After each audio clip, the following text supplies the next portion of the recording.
So, it's spooky season. October is almost over and Halloween is today. So with that being said, we're going to go through the most thrilling / scariest Batman comics ever created. Now this is just my personal beliefs on what I believe is the most thrilling / scariest comics in the franchise. Of course, if you guys disagree with me or have more to add on to the list, you can go ahead and put that in the comments below. So without further ado, let's get into the list. Number 6. Batman The Long Halloween is a 13-issue American comic book limited series written by Jeff Leb with art by Tim Sale.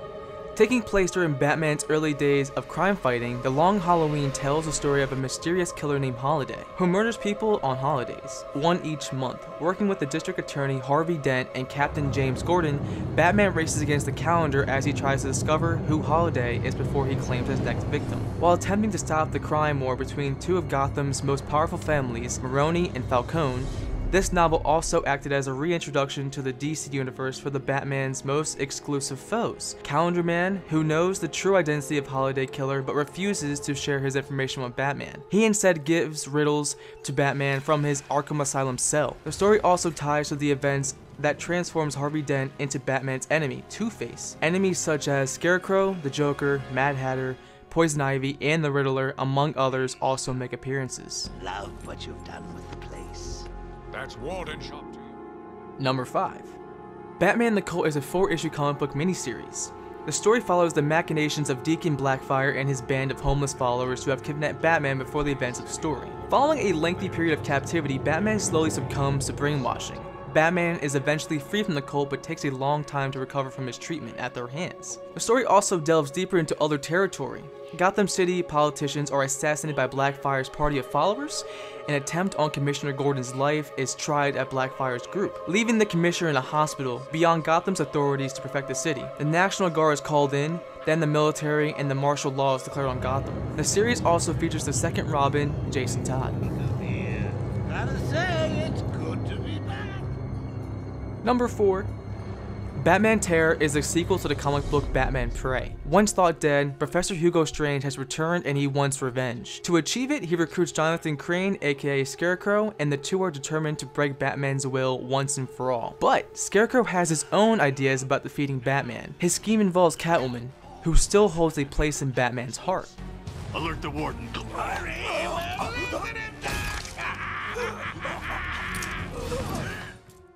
Number 3. Coming back to Batman Prey. Prey is set during the early years of Batman's career as he is struggling to earn the trust of the public and form a working relationship with James Gordon, who is still just a police captain. The main nemesis of the story is Hugo Strange, who holds a professional stake in a personal obsession in unraveling Batman's secrets, including his identity. He foments a smear campaign to paint Batman as a dangerous madman, which causes Batman to question his own sanity as well as the possibility of his mission.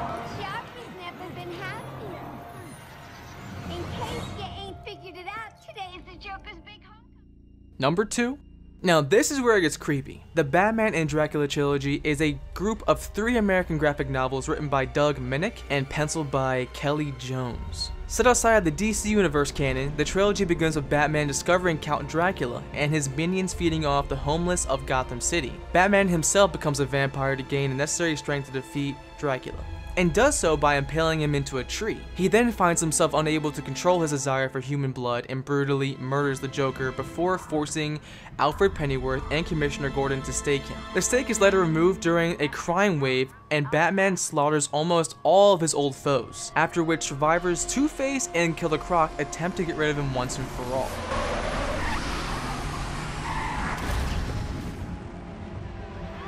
I also just want to add, look at this freaking image. That's some serious shit. Look at, he's big as hell, and he's just look at his hands. Like he has claws for hands. This is one serious motherfucker. And last but not least, number 1.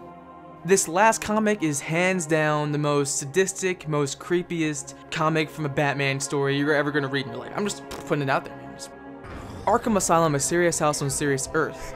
The graphic novel was the first Batman story to be written by Morrison before becoming a regular writer in the future Batman titles. Inspired by previous works like The Dark Knight Returns, Morrison conceived the story to be his own approach on the character, using heavy symbolic references and the deconstruction of many iconic Batman villains. The story follows a vigilante Batman who was called upon to quell a maddening riot, taking place in the infamous Arkham Asylum, a psychiatric hospital housing the most dangerous supervillains in Gotham City. Inside, Batman confronts many of his enduring rogues gallery, such as the Joker, Two-Face, and Killer Croc, many of them having been changed since the last time we saw them. As Batman ventures deeper, he discovers the origin of how the asylum was established, the history of the builder, Amadeus Arkham, and the supernatural and psychological mystery that has been haunting the area.